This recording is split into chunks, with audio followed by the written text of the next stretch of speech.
The head of the United Nations nuclear watchdog, Rafael Grossi, has warned that Iran's most sensitive nuclear facilities are buried so deep underground that a single airstrike would not be enough to destroy them. Grossi, Director General of the International Atomic Energy Agency, stated that some of these sites are located half a mile 800 meters beneath the surface, accessible only through long spiral tunnels. His remarks highlight the growing difficulty of any future military action against Iran's nuclear program. These warnings come amid rising tensions over the breakdown of nuclear negotiations, with fears that failed diplomacy could lead to open conflict. Grossi cautioned that while Iran does not yet possess a nuclear weapon, it has stockpiled enough enriched uranium to be dangerously close to achieving one. Iran doesn't have a nuclear weapon at this moment, but it has the material, he said. And interestingly, analysts also say that even if the US manages to destroy Iran's nuclear facilities, Iran could rebuild the entire infrastructure within a year. Iran's nuclear infrastructure is spread across multiple heavily fortified sites, making it nearly impossible to significantly damage the program through a single or even a few targeted strikes. Among the most secure facilities are the Natanz fuel enrichment plant, located several stories underground, and the Fordow facility, which is buried even deeper within a mountain. Both were designed to resist airstrikes. Western intelligence and IAEA officials acknowledge that they don't have full visibility into the locations of some advanced centrifuge components, further complicating any military plans.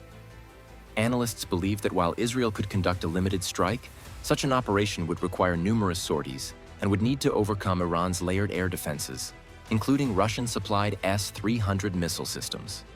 Although Israel has shown it can bypass Iranian defenses during small operations, striking multiple, deeply buried and widely dispersed nuclear sites would be far more complex and risky.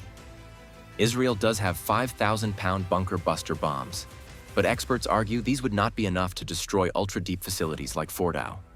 Only the United States currently has the massive ordnance penetrator, a 30,000-pound bomb capable of reaching such depths, which is carried by only B-2 stealth bombers. Recently, the U.S. Air Force has moved B-2 bombers to Diego Garcia in the Indian Ocean, a strategic location within range of Iran. This move is being seen as a calculated signal to Tehran that the U.S. is prepared to use military options if diplomacy fails. Retired U.S. Air Force General Charles Wald pointed out that Israel doesn't have enough 5,000-pound bombs for such a complex mission. He noted that a joint U.S.-Israeli operation would stand a better chance of success, but even that would only delay, not destroy, Iran's nuclear capabilities. Nuclear experts emphasize that any military strike would merely buy time. The scientific knowledge, technical expertise, and domestic industrial infrastructure behind Iran's program cannot be destroyed by bombs. What happens the day after? Asked Kelsey Davenport of the Arms Control Association, warning that Iran would likely respond by strengthening its facilities and accelerating its program. Preventing reconstruction would require significant, sustained resources and ongoing military pressure. A major concern is that any strike could lead Iran to completely end cooperation with the IAEA, which has already been reduced after Iran pulled back from the 2015 nuclear deal. Expelling IAEA inspectors would blind the international community to Iran's nuclear activities.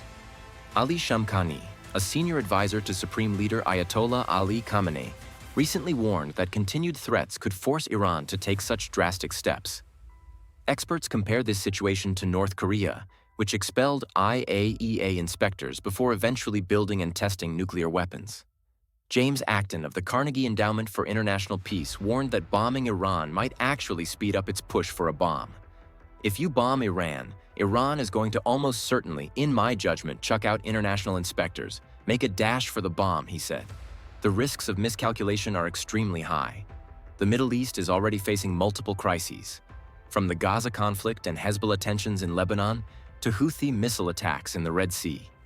A military confrontation with Iran over its nuclear program could spark a wider regional war, possibly drawing in global powers and reshaping the entire region's security framework. In this dangerous environment, any wrong move could shift the balance from uneasy deterrence to full-scale war. The message from experts is clear. While military force may delay Iran's nuclear progress, it cannot eliminate it. And the consequences of such action could be far worse than the problem it aims to solve. That's all for today's update. Please subscribe and like this video.